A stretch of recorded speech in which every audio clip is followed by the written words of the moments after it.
Okay, so I decided to move the code over, and notice I removed the other prototypes and the other functions that we created because I only want to focus on area of triangle and print triangle. Okay, so what I want to show you using Python Tutor is how we jump from one function to the other.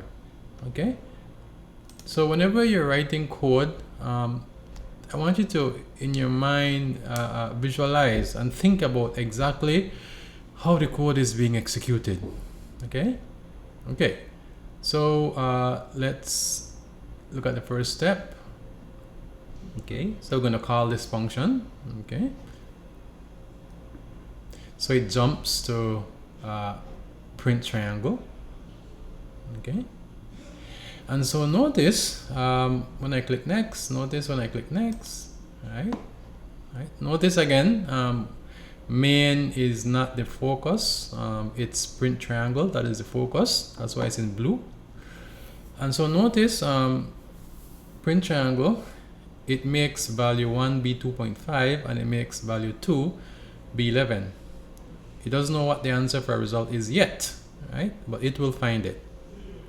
So again, whenever you call a function, right? See, whenever you call a function and you pass in the arguments, those arguments are the ones that get filled in, right?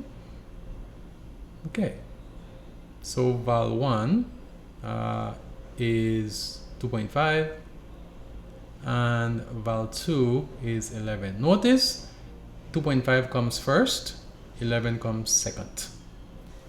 Okay, now when I execute the second line on line 22, notice what's going to happen. We're going to leave this print triangle and we're going to go to area of triangle, right? And so notice we still have to keep this print triangle alive, okay? But currently it's white, so it doesn't have the focus, okay? But we'll come back to it.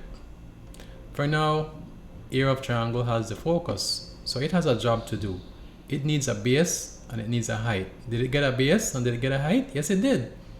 We passed in val1 and we passed in val2. But remember, we know that val1 is 2.5 and we know val2 is 11.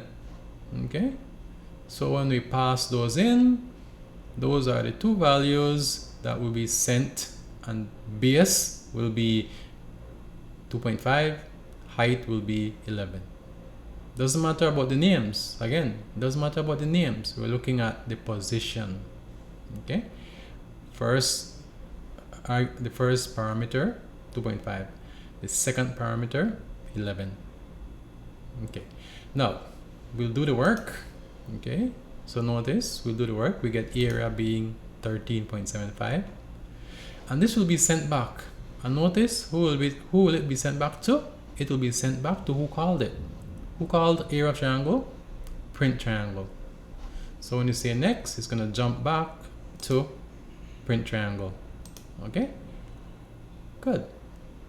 Result is now 13.75 and it will print 13.75 right up here. And so when it finishes, where will it go back to? It will go back to who called print triangle. And who called print triangle? Main. Okay, so notice we're going to jump back to main and execute the line underneath, which is return 0. Okay, return 0. And that's the end of the program. So again, it's very common where you'll be writing functions that call other functions. That's just a normal thing in programming. Okay, so don't be surprised if you see functions that has maybe 4 or 5 other function calls inside that function. It's common. Okay, I'm going to leave it here and I'll see you in the next video.